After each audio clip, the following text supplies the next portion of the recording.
I'm going to mess around, preach. Keep looking at me. And so we wouldn't bother folk with AIDS. And here we have 4 men with AIDS-like diseases. These men had talked over their situation among themselves. And that tells me to tell you, stop going into seclusion every time you have a problem. Sometimes you got to find somebody that you can talk to. You're not the only one who had a loved one to die. You don't have to quit coming to church because a loved one died. Somebody sitting on the pew with you, loved one died. You're not the only one lost the job. You're not the only one lost the spouse. You're not the only one lost your car. Don't go in seclusion. It takes you longer to heal by yourself. The Bible says, where 2 or 3 gather together in my name. And it doesn't matter what your agenda is as long as you gather in his name. I got to hurry on here. These men had talked over their situation among themselves, and the situation was grim for them. It was certain death for them if they stayed where they were. It had come to a point to where they knew if we stay here, we die. There's no question about it. If we don't do something, we die. I mean, we could sit here and have a pity party and talk about how bad it is inside the city, but if we stay here, we die. I mean, what good does it do for us, they said, to sit here and do nothing? As bad as it is over there and over there, it's bad over here, and we gotta do something. Do you know doing something is better than doing nothing? Don't die in a place of nothing. Don't die in a place where there's nothing going on. Get up and go into the city. I'm talking to some folks. The 4 lepers story says to us, it's not how sick you are.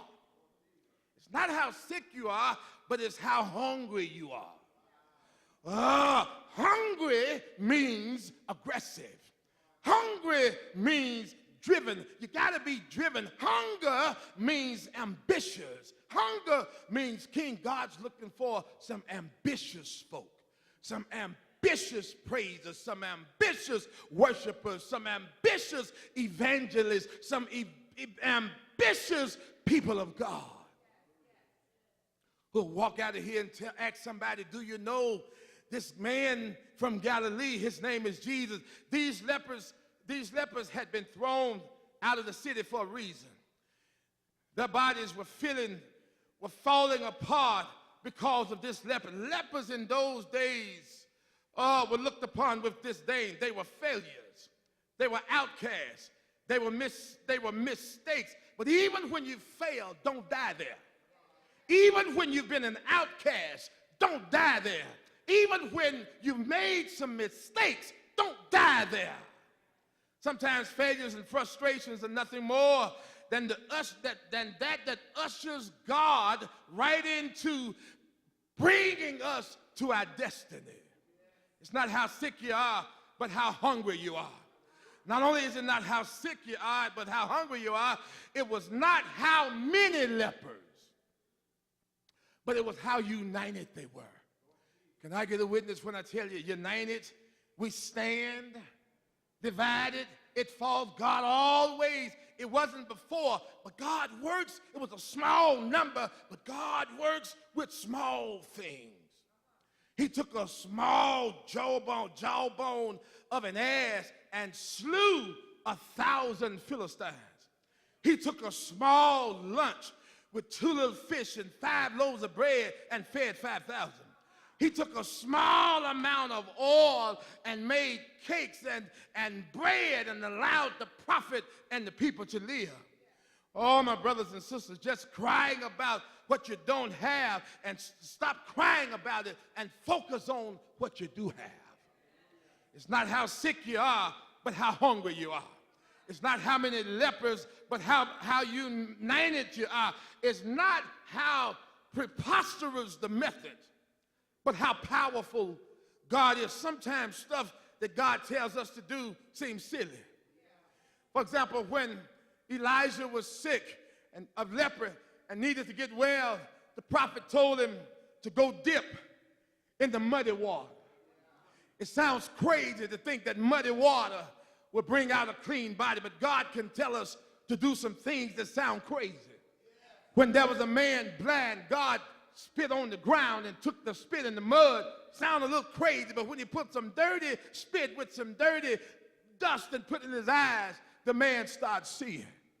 God can do some things that sounds preposterous. Oh, my brothers and sisters, but it's what God blesses us with. We must take it to others. Verse 5, and I'll leave you, they rose in the twilight. The twilight was the appointed time. The twilight was the season.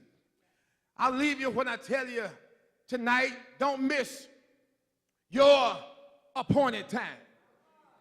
I'll leave you when I tell you tonight, don't miss your season. The Bible says they talked among themselves. They said, well, it just does not do us any good to just sit here.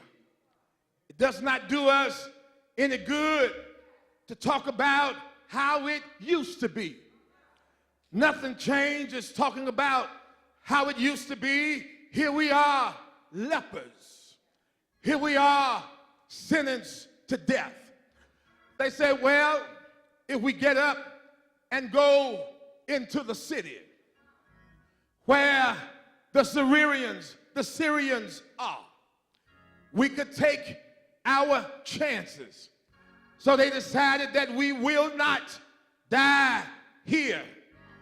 They got up and they started going into the city.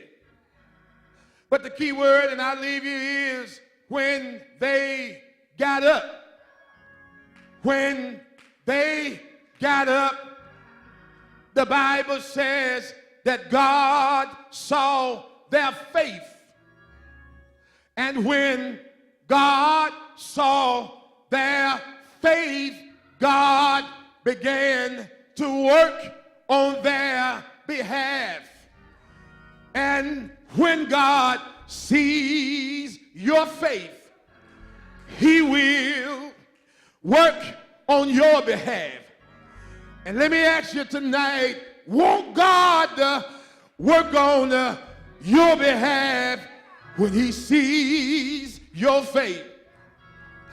And so I tell you to walk by faith and not by sight.